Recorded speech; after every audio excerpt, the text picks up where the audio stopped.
경상북도 봉화군 봉화읍에서 소백산 부석사로 가는 915번 지방도 옆의 삼계리 석천정 계곡. 지금 우리가 서 있는 데서 보면 물길이 이렇게 계속 내려오는데 전혀 마을이 보이지를 않죠. 그래서 여기서 계속 굽이굽이 계곡을 따라서 여러 번 이렇게 꺾어지다가 마치 호리병처럼 이렇게 병목이 아주 좁은 데서 갑자기 이렇게 넓어지는 별천지가 펼쳐지는 듯한 그런 마을의 구조가 일반적으로 명기의 조건을 아주 잘 갖추고 있는 그런 마을로 봅니다. 계곡 옆으로 난 희미한 옛길을 따라 구불구불 들어가면서 쳐다보면 눈앞을 겹겹이 산이 에워싸고 있다.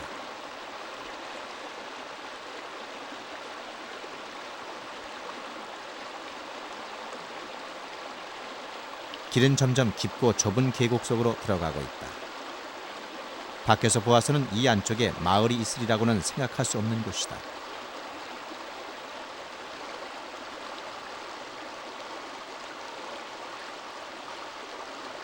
계곡을 가로지르는 징검다리를 건너는 곳에 단청 올린 단아한 건물이 보인다. 석천정사다. 마을이 명기의 조건을 갖추려고 하면 여러 가지 조건들이 있습니다.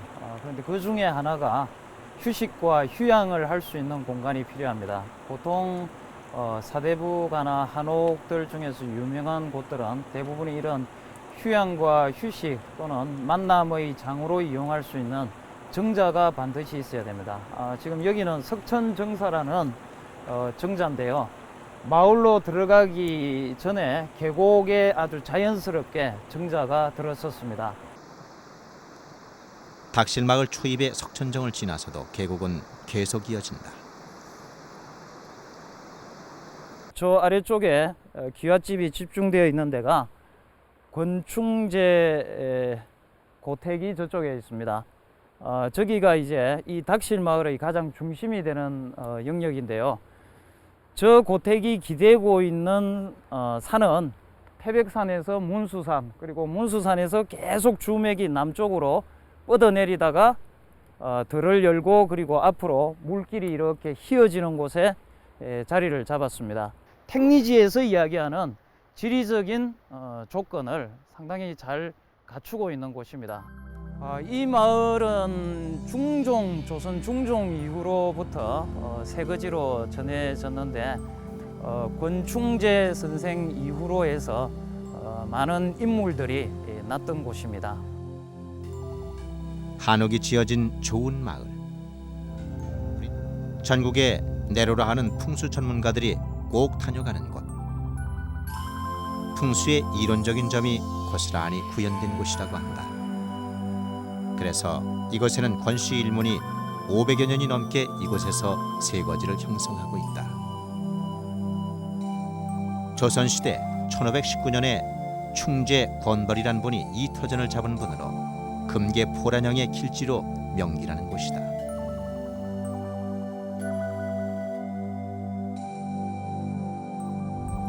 그래, 여기 자리를 뭐 금계 포란형이다 이래가지고 뭐 조선의 그 참 발대 명당지 중에 한 군데다 이러면서 그러고 하는데 요 뒤에 보이는 정자는 그 우리나라의 사정 및 명승 제3호로 지정이 되어 있습니다. 그 사정 및 명승은 지금 전국에 9군데인데요. 지금 현재 지정된 데가 1호가 이제 경주 불국사고 2호 미륵왕릉사지고 그다음 우리가 요 3호고 4호 뭐 속리산 법주사 이래 돼 있는데 저희들만 이제 관리사무소 체계도 안 돼 있고 이래가지고 그런데 요 뒤에 보이는 이 정자가 지금 보시다시피 이렇게 해가지고 이 앞쪽이 거북머리입니다.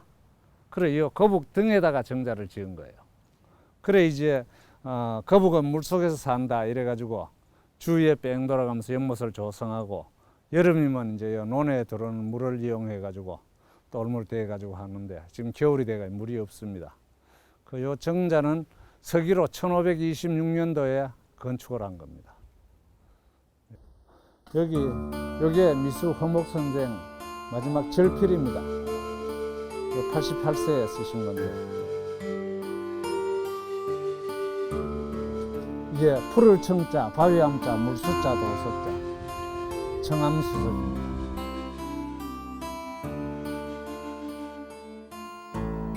닥실마을의 많은 한옥 중에 이곳의 종가인 권씨 일문의 충제고택은 풍수적으로도 유명하지만 갖출 것을 두루 갖춘 한옥으로서도 그 이름이 높다.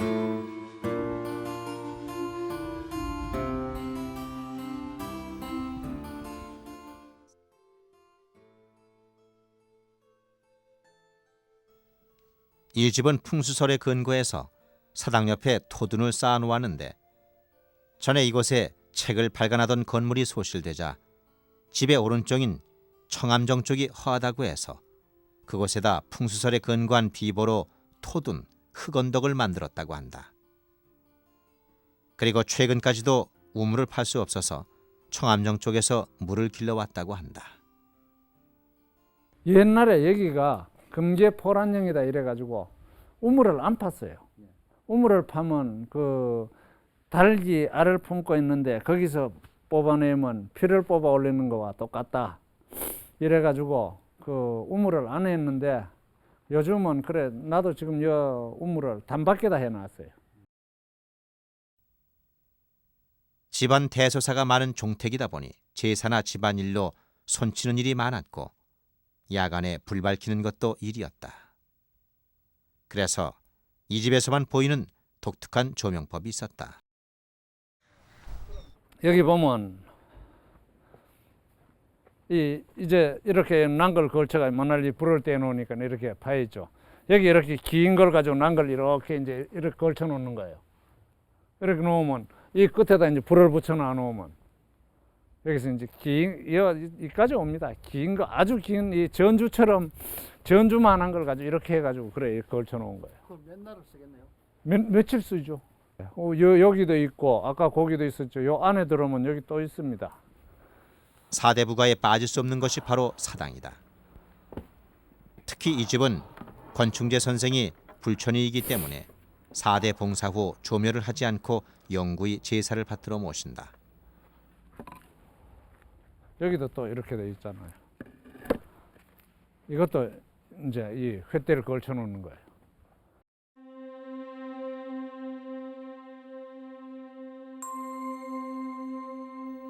충제 선생이 거처하던 한서당은 청암정과 같이 있는데 방 두 칸과 마루 한 칸으로 된 아주 작은 집인데 아주 질박한 구조로 되어 있다. 대궐 같은 안채와 사랑채를 두고 왜 이런 작은 집에 머물렀을까? 이것이 바로 가진 것이 많다고 해서 그것을 드러내놓고 거들먹거리지 않고 겸양과 절제의 미덕을 스스로 실천하려는 선비의 조촐한 심성이 잘 드러낸 것이라 할 것이다.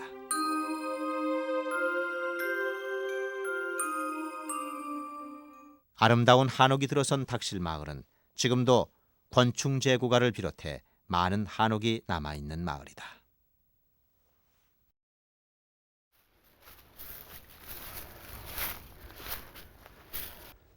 경상북도의 대표적 반촌마을의 하나로 500년 이상의 역사를 가진 경주의 양동마을이 있다. 조선시대에는 양좌동이라고 했다. 영남의 대표적 유림에 속하는 마을이었다. 오늘날까지 수많은 한옥을 고스란히 간직하고 있다. 양동이 명기의 터전으로 자리한 것은 이 지역이 풍수적으로 물자 형국으로 된 마을이며 배산 임수한 전형적인 터전이라는 데 있다. 여러분께서 뒤에 보이시는 그 마을이 경상북도 경주시 강동면 양동마을이라는 곳입니다. 이 양동마을은 안동 하회마을과 더불어서 조선시대의 대표적인 그 유학자의 마을이며 선비의 고장이라고 할 수 있습니다. 관가정 뒤에 이제 무슨 연기정 이게 보이고 이렇게 하나 있고 이렇게 있고 요게 저 향단이 예, 향단이죠. 예. 양동은 북쪽에 주산인 설창산이 있고 동남쪽에는 성주봉이 있다. 그 사이에 5개의 산줄기가 마치 한자의 물자처럼 뻗어내려 그 능선상에 많은 한옥들이 들어서 있다. 풍수상 길지라는 곳에 대종택이나 파가 갈려서 나온 파종택들이 들어서 있다. 이곳은 대종가일수록 높은 곳에 위치하고 직계 방계는 그 아래 자리하고 있다. 대표적인 한옥인 경주손씨 대종택은 조선 초기 1457년에 지은 한옥으로 당호를 서백당이라 하고 있다. 이 안채가 이제 여기 마주 보이는 데가 정침입니다. 그래서 대청마루이고요. 저 왼편 쪽이 안방이 됩니다. 그다음에 저 오른쪽 구석이 그 머리방이라고 할 수 있는데 이 종부가 거주하는 곳은 저 안방이고 이 오른쪽 그 구석인 그 머리방은 다른 말로 상방이라고 하는데 여기는 이 집의 그 종부의 시어머니나 또는 그 며느리가 종부의 며느리가 이제 거주하는 곳입니다.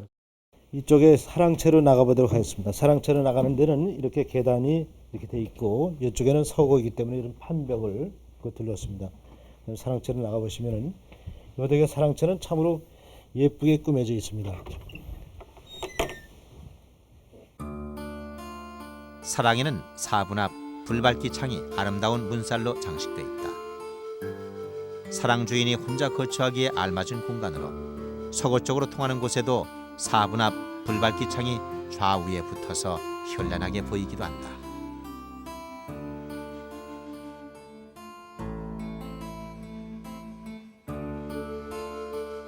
사당은 사대부가의 일반적인 배치인 정침의 동북쪽, 사랑방에서 가까운 쪽에 자리하고 있다.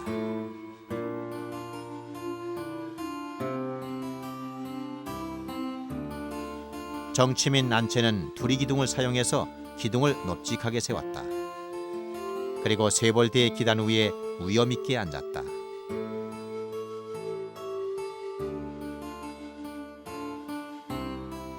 대중과의 행사에 쓰는 독상들이 가득하다.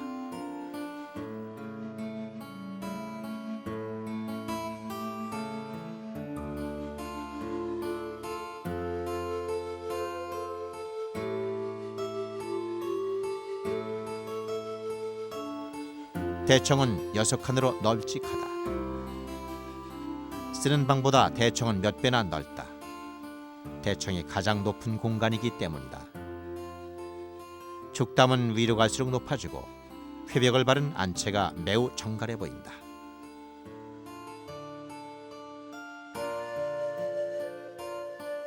이 집에 이평조가 심었다는 향나무가 사당 앞에 서 있다. 500년 전에 어느 날에 태어나 이리저리 뛰어다니며 자란 할아버지도 300년 전에 이 집의 주인이었던 할아버지도 여기서 태어나 자라는 모습을 보았습니다. 한 집에서 나고 죽고 또 새 생명이 태어나 대를 이어가는 참으로 깊고 그윽한 향기가 풍기는 집, 양동마을의 한옥이다.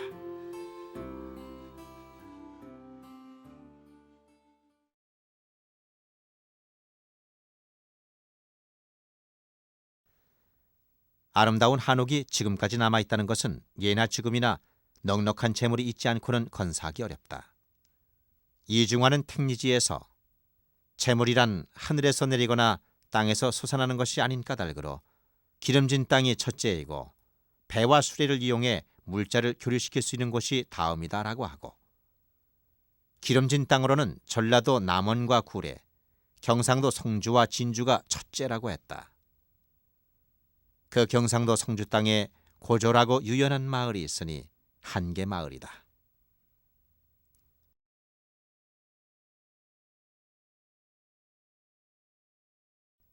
마을은 영축산의 줄기가 좌우로 소쿠리처럼 감싸고 있어 아늑하고 포근한 느낌을 준다.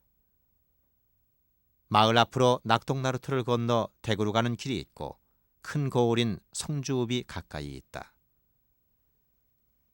마을 앞쪽에는 명당수라는 백천이 서쪽에서 들어와 동쪽으로 흘러 낙동강으로 들어간다. 풍수지리학의 관점에서 이 마을은 옥녀 산발 형국이라고 한다. 소위 명당 형국을 두루 갖춘 마을이다.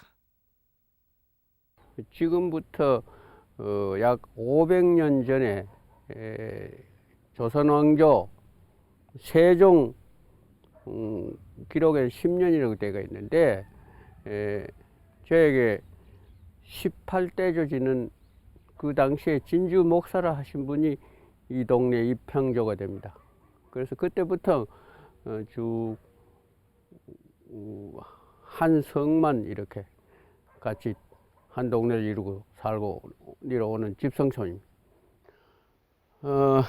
성주에서는 이 동네에서 조선왕조 고려 때를 거쳐서 조선왕조에 이르기까지 가장 인재들이 많이 났다고 하고 있습니다. 그래서 여기서 통계를 내보면은 진사시에 급제한 사람은 한 500년 동안에 고려 말기부터 500년 동안에 19분 되고요. 그 대과 급제한 분은 이 동네에서만 9분이 났습니다. 그러니까 성주에 전체를 쳐도 대과 급제가 하나 날까 말까 한데 한 동네에서 9분이 나고 진사시에 19분이 났으니까 여기에는 큰 부자는 없어요. 국가적으로 유명한 그런 부자는 없어도 그 시골에서는 부자 소리 듣는 사람이 늘 안 떨어집니다. 안 떨어지고 대개 옛날 그 석수로 말하면 몇 석 했나 이런 석수로 말한 것 같으면은 여기에서 3,000석 이상 났습니다. 나고 지금 아주 큰 부자가 또 하나 지금 계속되고 있는데 그거 누구냐 하면 여러분도 아실 겁니다만 삼성의 이수빈 부회장, 그 사람이 바로 이 동네에서 이 사람입니다. 집도 저쪽에 있고요. 한계마을은 앞에서 뒤로 차차 올라가는 전저 후고의 모양을 하고 있어 아늑한 분위기에 어느 집에서나 햇빛을 잘 받을 수 있는 지형을 갖추고 있다. 가옥의 위치는 지형상 서남향을 하고 뒷집에서 보면 앞집의 지붕이 낮게 보이는 계단식을 이루고 있어서 전망이 좋으며 대문의 위치는 대개가 동향 혹은 서향을 하고 있다.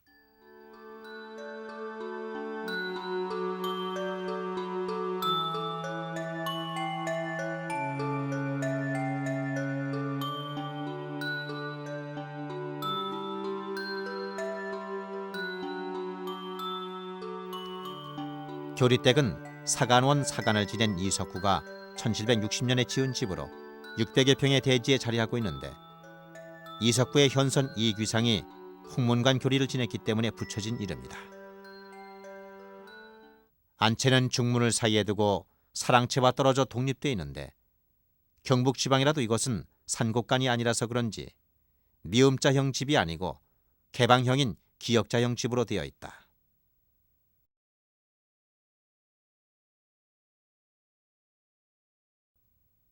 집의 앞쪽을 모두 띠살문으로 막았다. 겨울 한옥의 결함인 마루로 들이치는 찬바람을 이런 형태로 시설해서 전통 한옥을 버리지 않고 지키려 하는 모습을 본다.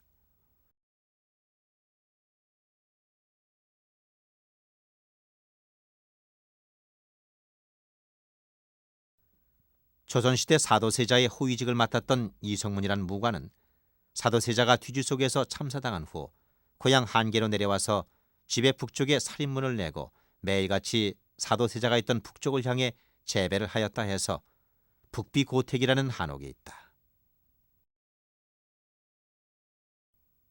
안채는 교리댁과 같이 앞퇴에 띠살문을 넣어서 쓰고 있다.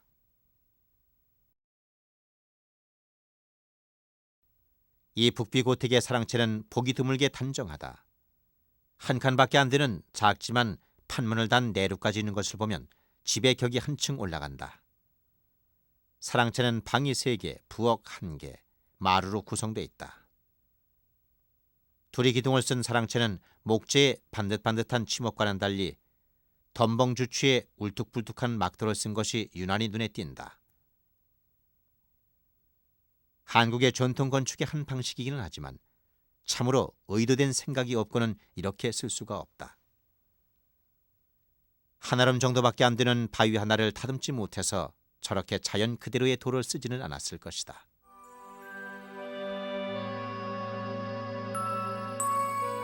명기의 터전에 자리 잡은 한옥은 그 생명력이 길고 오늘날에도 사람이 태어나고 또 길러지고 있음을 본다. 한계마을의 한옥도 시대적인 변화를 겪어가면서 다음 세대로 넘어가고 있다.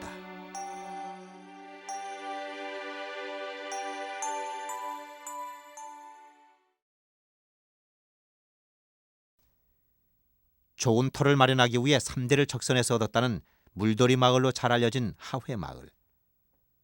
한겨울이지만 강물은 얼지 않고 마을은 양명한 햇살이 가득 내리고 있다.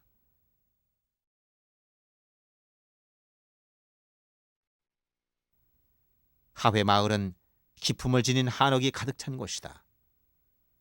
500년이 된 한옥이 있는가 하면 최근에 지은 전통 한옥도 있다.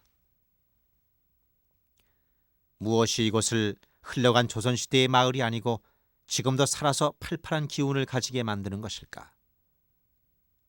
요즘 누가 있어 전통 한옥을 짓는단 말인가? 그러나 하회는 그런 집들이 계속 지어지고 있으니 모를 일이다. 하회 마을이 강가에 딱 붙어 있는 모습을 볼 수가 있습니다. 이렇게 마을이 강가에 바로 붙어 있는 경우는 극히 드뭅니다. 왜냐하면 마을이 이렇게 강가에 붙어 있으면 거의 10중 8구 수해의 위험을 받기 때문에 이런 마을 형성은 굉장히 특이한데 이 모습이 바로 하회가 갖는 가장 큰 특징이라고 볼 수가 있습니다. 이 마을이 이 강가에 바짝 붙어 있으면서 그 수해를 받지 않는 이유가 바로 이 하회 마을을 둘러싸고 있는 낙동강의 흐름이 다른 곳과는 특별한 모습을 하고 있습니다. 그건 좀 더 넓은 관점에서 봐야 되고, 두 번째는 이 하회는 여기 있는 삼신당을 중심으로 해서 사방이 이렇게 낮아지는, 다르게 말씀드리면 삼신당이 제일 높고 주변부가 낮아지는 마치 가마솥을 엎어놓은 같은 땅의 형태를 하고 있습니다. 이런 땅을 그 풍수에서는 돌혈이라고 부르는데 하회가 그 돌혈의 대명당입니다.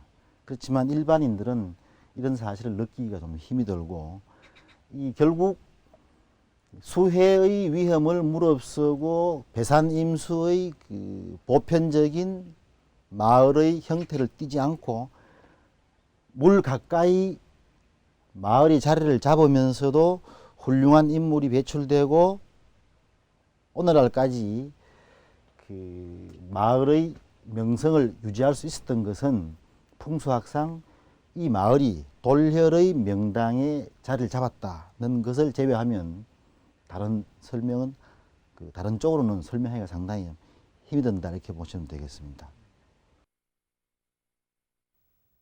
하회 마을도 처음에는 어느 마을이나 마찬가지로 동쪽에 있는 화산 아래에 자리를 잡아 배산 임수였으나 언제부터인가 강가로 내려왔다고 한다. 택리지에서도 물가의 마을로 이안의 도산과 함께 하회를 으뜸으로 쳤다.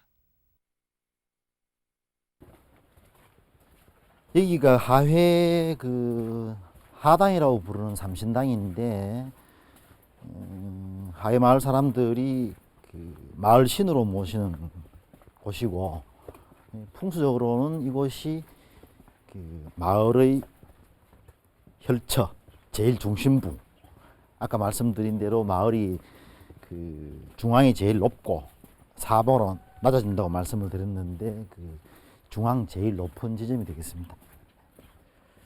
여기가 그 안내판에 있듯이 마을 사람들이 기도를 드리고 입향하신 분이 이 나무를 심었다고 얘기하는데 어티나무 아주 뭐 크기가 대단합니다.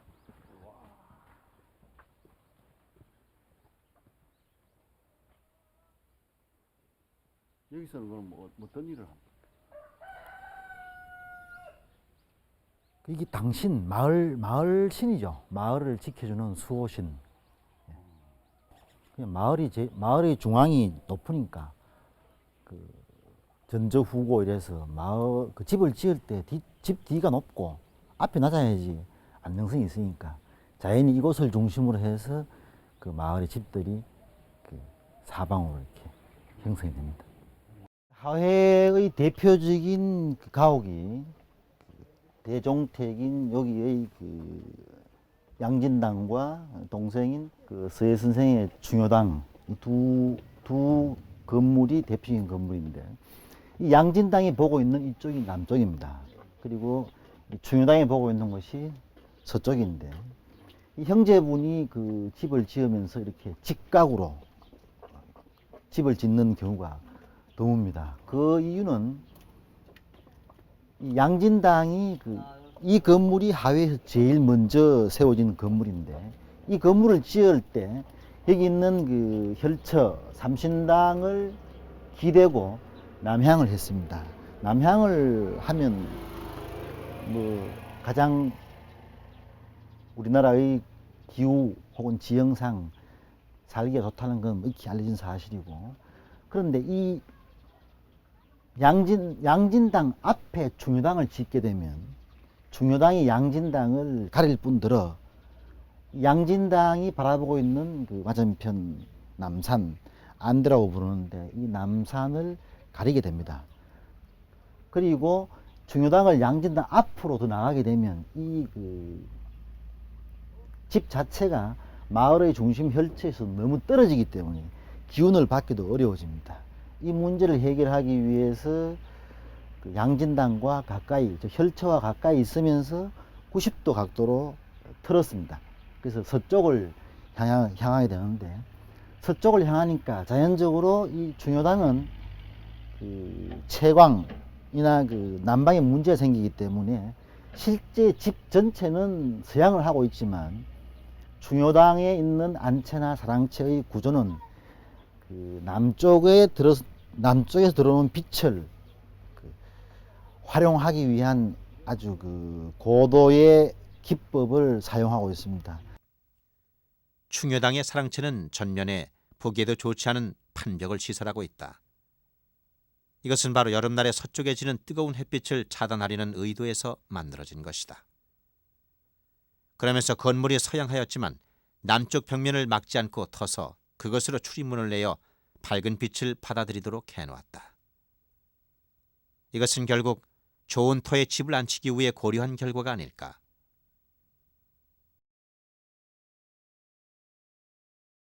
이곳이 안채인데, 그 대체로 안채의 그 옆부분이죠, 이게. 옆부분인데, 옆부분에 이렇게 문을 많이 내고 창을 내고 해서 이쪽에서 최대한 안채의 옆에서 그 많은 햇빛을 받도록 그렇게 설계를 하는 겁니다. 안채는 대문에서 왼편 일강문으로 들어갈 수도 있고 사랑의 뒤쪽으로 들어가는 문도 있다. 충효당은 경북지방의 특유의 미음자형 집이다.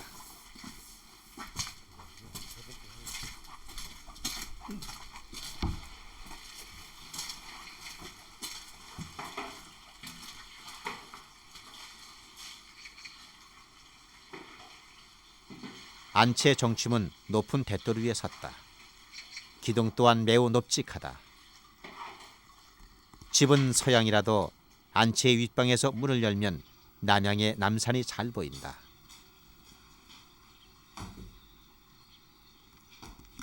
충효당은 바로 옆에 양진당과 함께 하회를 대표하는 한옥이다.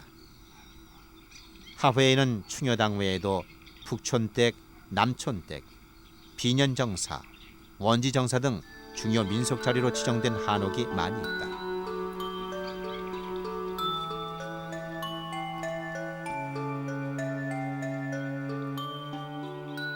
하회는 지금도 한옥이 지어지고 있다.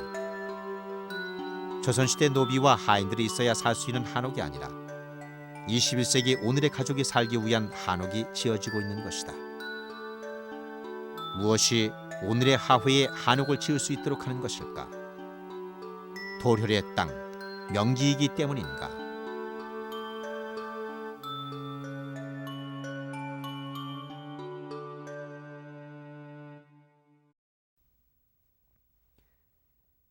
예시절에 지어진 한옥은 모두가 명기라는 곳에 지어졌다.